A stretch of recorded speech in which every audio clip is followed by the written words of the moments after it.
रामचंद्र भगवान की जय। पवन सुत हनुमान जी महाराज की जय। नमस्तश्री नमस्तश्री नमस्तश्री नमो नमः। शक्ति को रूप बनेकै आमा, या देवी सर्वभूतेषु बुद्धि रूपेण संस्थिता। बुद्धि को रूप पनि आमा नै हुँदो रहेछ। या देवी सर्वभूतेषु मातृ रूपेण संस्थिता। आमा को रूप पनि देवी भगवती जगत जननी हुँदो रहेछ। या देवी सर्वभूतेषु छाया रूपेण संस्थिता। हजुर सँगसँगै हिँड्ने छाया पनि परम्बा भगवतीको रूप हो रहेछ। शक्ति रूप, अन्न रूप, बोल्न सक्ने क्षमता पाउने त्यो शक्ति रूपिणी परम्बा नभइकन हामी यो सामर्थ्यवान हिँड्न पनि सक्दैन रहेछौँ, खान पनि सक्दैन रहेछौँ, चल्न पनि सक्दैन रहेछौँ। हामीलाई जीवित राख्न सक्ने, जीवित चलाउनेवाला, पालनकर्ता, सम्मानकर्ता उनै जगत जननी आमालाई बार बार वन्दन गर्दै हुनुहुन्छ। तत्पश्चात भगवान श्री नारायण, तत्पश्चात श्री व्यासजी, स्वयं देवी सरस्वती सबैलाई नमन गर्नुहुन्छ। यस्तो सुन्दर 18,000 श्लोकमा वर्णित यो दिव्य श्रीमद् भागवतको महात्म्य कथा हजुरलाई म सुनाउँदैछु। जुन कथा चाहिँ बडो सुन्दर छ रे। एकपटक जन्मेजयले यो कथाको आयोजन गर्नुभएछ। श्रीमद् देवी भागवत कथाको आयोजन। जन्मेजय भनेको को हो भने महाराज परीक्षित, जो महाराज परीक्षितलाई 7 दिनमा मर्ने तक्षक नागले डस्ने श्राप मिल्यो। तब हजुरहरू सबैले सुन्नुभएकै छ, श्री सुखदेव स्वामी आएर कथा सुनाउनु भयो। अब हामीले भागवतमा सुन्यौं कि 7 दिन कथा सुनेपछि तक्षक नागले डसेर परीक्षित महाराजको मृत्यु भयो। तब जन्मेजयलाई त थाहा भएन कि परीक्षित महाराजको मोक्ष गति भयो कि परम गति भयो कि भगवानको चरण मिल्यो कि मिलेन कि कहाँ पुग्नु भयो त मेरो पिताश्री। तब के गर्नुभएछ जन्मेजयले, भयभरको सर्पको यज्ञ गर्न लाग्नुभएछ। सर्पदंश यज्ञ। सर्प भेट्यो कि ल्याउँदै हवन गर्दै। अब आस्तिक नाम गरेका मुनि आइपुग्नु भयो। आस्तिक मुनिले भन्नुभयो, अरे जन्मेजय के गरेको तिमीले यस्तो? आऊ बरु तिम्रो पिताश्रीको लागि श्रीमद् देवी भागवत नवह ज्ञान महायज्ञको आयोजना गरौँ। 9 दिनको देवी भागवत प्रारम्भ गरौँ। श्रीमद् देवी भागवत स्वयं परम्बा भगवती जगत जननीको कृपाले तिम्रो पिताजीको कल्याण हुनेछ भनेर तब यज्ञ प्रारम्भ भयो। यस्तो दिव्य भव्य यज्ञ शुभारम्भ भयो कि जब जुन दिन यज्ञको विश्राम भयो त्यो दिन परीक्षित महाराजको परम गतिको दर्शन प्राप्त गर्नुभयो जन्मेजयले। गदगद हुनुभयो, आहा मेरी आमा परम्बा भगवती बडीदीप वासिनी जो हुनुहुन्छ जगत जननी, उहाँको कृपाले आज मेरो पिताजीको परम गति मिल्यो, धन्य हो भन्दै जय जयकार गर्न लाग्नुहुन्छ। नवह यज्ञ सम्पूर्णे परीक्षित भूपति। परीक्षित महाराज जो भूपति हुनुहुन्थ्यो, दिव्य रूप धरो देव्यः, यस्तो स्वरूपमा आउनुभयो रे कि साक्षात भगवानको चरण शरण मिलेपछि त भगवानकै रूप प्राप्त भएछ। तब यसरी आज बडो गदगद भएर जय जयकार गर्दै यहाँ भन्नुहुन्छ, अष्टादश पुराणानां मध्ये सर्वोत्तमं परम देवी भागवतम नाम धर्म कामर्थ मोक्षदम्। जसलाई धर्म अर्थ काम मोक्ष चारै चिजको आवश्यकता छ भने उसले चाहिँ श्रीमद् देवी भागवत कथा सुन्नु। देवी भागवतमा एउटा सुन्दर अर्को चिज पनि बताइएको छ। एकपटक राधे राधे भन्दैन। हजुरहरूलाई एउटा कुरा थाहा छ, यो राधे राधे भन्दै हुनुहुन्छ नि हजुरहरू, किन भन्नुहुन्छ भागवतमा त राधा नाम काहीँ पनि छैन। श्रीमद् भागवत कथामा राधा नाम छ त? हजुर छैन। तर कहाँ छ? श्रीमद् देवी भागवतमा चाहिँ राधा नाम छ। हेर्नुहोस् कति भाग्यमानी हामी कि एउटा भूमिमा बसेर राधा नाम लिएको महिमा श्रीमद् देवी भागवतमा छ। त्यही भएर बार बार भन्न लाउँछु है, प्रेमले भन्नु राधे राधे राधे राधे। त यहाँ आज जुन कथा सुन्दै हुनुहुन्छ त्यो कस्तो छ अरे त भन्दा अष्टादश पुराण 18 पुराणमा सबैभन्दा सर्वोत्तम मध्ये सर्वोत्तमम परम, सबैभन्दा उत्तम यस्तो महापुराण हजुरहरू श्रवण गर्दै हुनुहुन्छ अरे जसले धर्म अर्थ काम मोक्ष हामीलाई चाहिने यी चारै चिजको पूर्ति गराइदिन्छ।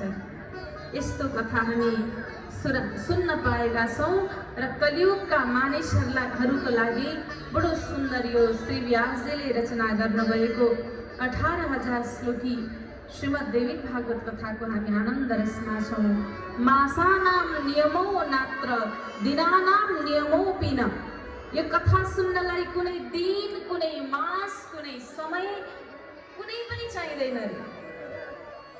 जति बेला पनि सुन्न सकिन्छ अरे। जुन समय जुन परिस्थिति जुन काल जुन दिन कुनै महिना कुनै दिन तोकिएको छैन। जुन समयमा पनि हजुरहरू कथा श्रवण गर्न सक्नुहुन्छ। यस्तो कथा छ अरे। तर यसमा पनि 4वटा महिनालाई चाहिँ अलिक विशेष मानिएको छ है श्रीमद् देवी भागवत कथाको लागि। आश्विने मधुमासे वा तपोमासे शुचौ तथा चैत्र असोज माघ र आषाढलाई अलिक विशेष मान्यता पनि जो कोहीले 9 दिनको सङ्कल्प गरेर श्रीमद् देवी भागवत कथालाई सुन्दछ पढ्दछ भने उसको जीवनमा धर्म अर्थ काम मोक्ष सबै प्राप्ति हुन्छ भनेको छ। सबै मिल्दछ। त्यही भएर जीवन मिलेको छ। सबलाई अनुरोध गर्छु यही जीवनमा हो हामीले आफ्नो मुक्तिको बाटो खोज्ने। दोस्रोले आएर खोजिदिँदैन। हजुरका छोरा नातिले आएर गरिदेलान् भन्ने पनि आश नगर्नु। जीवित छँदै गर्न लगाउनु। यदि गर्ने नै हो भने पनि जीवित छँदै। आज मलाई कति खुसी लाग्यो, एकजना आमा 84 गर्दै हुनुहुँदो रहेछ। डोलीमा राखेर छोराहरूले बोकेर नाच्दै नाच्दै आउनुभयो। आमालाई कति गदगद खुसी लाग्यो होला। जिउँदो छँदै यत्रो विशाल कोटीमा आफ्नो लागि सङ्कल्प गरेर गुरुहरूद्वारा पूजन गराउन पाउनु अहोभाग्य होइन र? हामीले आँखाले त देखिरहेका छौँ, तर त्यहाँ गएर आफ्नो निमित्त मैले के गरेँ त, मेरो लागि मैले के गरेँ त? यस्ता कर्महरूमा हामी सम्मिलित भयो भने त हेर्नुहोस् यो हाम्रो अहोभाग्य हो। हामी घरमा गर्न सक्दैनौँ। घरमा करोड हवन गर्न सकिएला, कोटी हवन लाउन सकिएला त घरमा? एउटा पुराण लाउन गाह्रो हुन्छ हजुर। यहाँ त अनेकौँ पुराण अनेकौँ गुरुजनका आशीर्वाणी सुन्दै करोड हवनमा सम्मिलित हुन पाऊँ, योभन्दा अहोभाग्यहरू के हुन्छ? सानोभन्दा सानो आफ्नो नामबाट सङ्कल्प हुने काम गरेर यहाँ अर्पित गर्यो भने पनि केही न केही त अवश्य पुण्य प्राप्त गर्छौँ।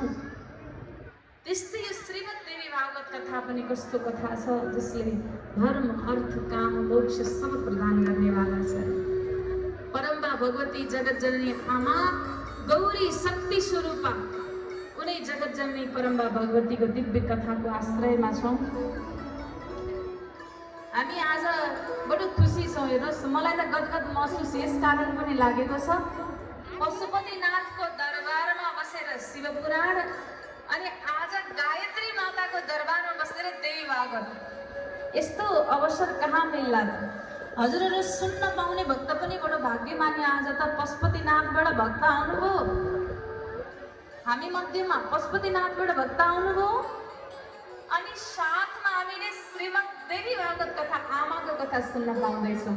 योभन्दा ठुलो अवसर के हुन्छ? बोल्नुहोस् पशुपतिनाथ भगवानको जय। आजको आनन्दको जय। भक्त भगवानको जय। काठमाडौँबाट आउने भक्तजनहरू हाम्रो दीक्षाजी कता जानुभयो? अघिदेखि मलाई भन्दै हुन्थ्यो यहाँ एउटा भजनमा त चाहिँ म नाचेर जान्छु है भनेर अघिदेखि भनेको भने हुनुहुन्छ। यहाँ काठमाडौँबाट आउनु भएको छ उहाँहरू। यस्तै जसरी हाम्रा यस यज्ञका सङ्कल्पकर्ता श्री विजय श्री कृष्णजी मूर्ति महाराजले जसरी साना साना बाबु नानीहरूलाई सेवा गर्दै आउनु भएको छ नि हजुर, संसारको बुवा बन्नु भएको छ, संसारको मामा बन्नु भएको छ, संसारको पिता बन्नु भएको छ। त्यस्तै वृद्ध आमा बुवाहरूको सेवा गर्ने, सबैलाई छोराछोरी जस्तै माया गर्ने हाम्रो दीक्षाजी पनि हुन्छ। एकपल्ट ताली बजाउनु सबैले है। एउटा भजनमा नाचेर जान्छु भन्नुभएको छ, एउटा भजन हामी अर्पित गर्छौँ। यो चाहिँ अलिक पोखरासँग मिल्दोजुल्दो भजन छ कि पोखरेली भक्तहरूले खुब मन पराउनुहुन्छ। अस्ति म कुम्तीकोट आउँदा कतिजना आउनु भएको थियो हेरौँ त एकचोटि। लगभग सब भक्त आउनु भएको छ है, अलिक कति कम पनि आउनु भएको छ। ल आउनुहोस् हामी आनन्दले कुम्तीकोट भगवान् शङ्करजीको स्मरण गर्दै, सिद्धेश्वर बाबालाई स्मरण गर्दै, पशुपतिनाथलाई स्मरण गर्दै, भोमेश्वर महादेवलाई स्मरण गर्दै, भगवान् गुप्तेश्वर महादेवलाई स्मरण गर्दै हामी भगवान् पशुपतिनाथलाई बोलाउँ है। शिव शङ्कर भोलानाथको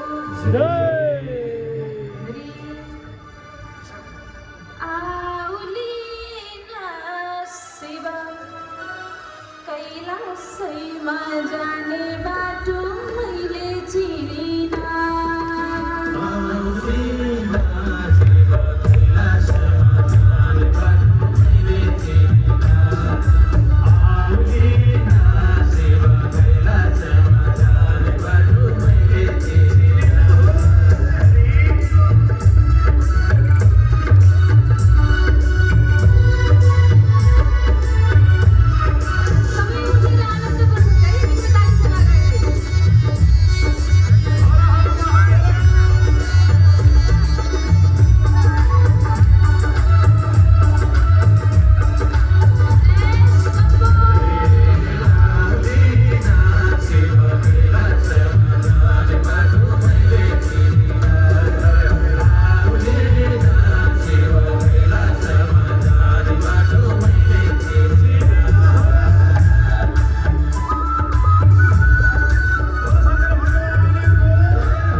तेरो दर्शन करना बिरोटा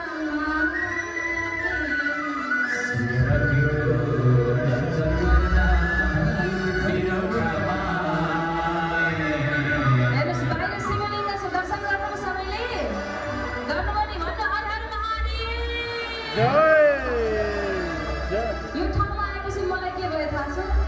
साधु सन्त ध्यान गर्ने तपस्थली पाए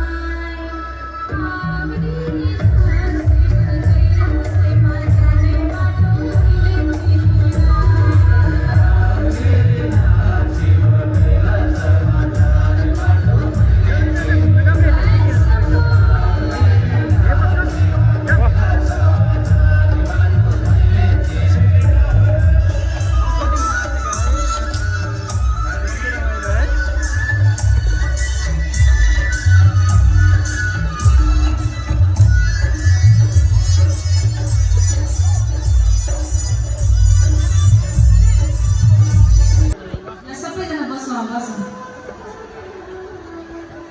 ओम जय बोलो भागवत भगवान को जय, भक्तवत्सल भगवान को जय। यति बेला भने म ढिला नगरिकन शुभकामना मन्तव्यको कार्यक्रमलाई जोड्न चाहन्छु। आज हाम्रो देशमा प्रमुख आकर्षकका रूपमा रहनुहुने अख्तियार दुरुपयोग अनुसन्धान आयुक्त माननीय श्री जयबहादुर चन्द्रज्यूलाई आफ्ना सागरले शुभकामनाहरू शुभकामनाहरू सम्झना प्रस्तुत गर्दैका निम्ति मञ्चमा हार्दिक स्वागत गर्न चाहन्छु। आदरणीय मान्यज्यूले असाध्यै धेरै साथ सहयोग हामीलाई हौसला प्रदान गर्नुभएको छ। यहाँप्रति विशेष सम्मान पनि व्यक्त गर्न चाहन्छु र मञ्चमा उपस्थित सबै अतिथि महानुभावहरूप्रति पनि विशेष सम्मान व्यक्त गर्दै आजका प्रमुख आकर्षकका केन्द्र अत्यन्त आदरणीय अख्तियार दुरुपयोग अनुसन्धान आयुक्त माननीय श्री जयबहादुर चन्द्रज्यूलाई यो ध्वनि यन्त्र अर्पण गर्दछु। जोरदार तालले स्वागत गर्दै होला। जय होस्।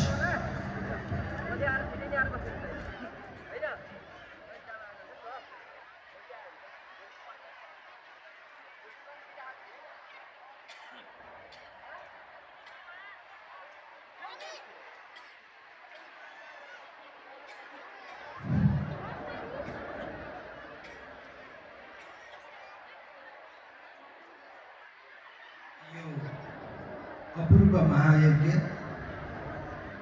यो दिव्य महायज्ञ खास गरी कालीगण्डकीको सेरोफेरो वैदिक सनातन धर्मीहरूको लागि आस्थाको पावन भूमिमा आयोजना भइरहेको यस गायत्री महायज्ञ कोटिहन महायज्ञका प्रमुख आयोजक एवं विजय किशोरमणि महाराज जी, इस कार्यक्रम को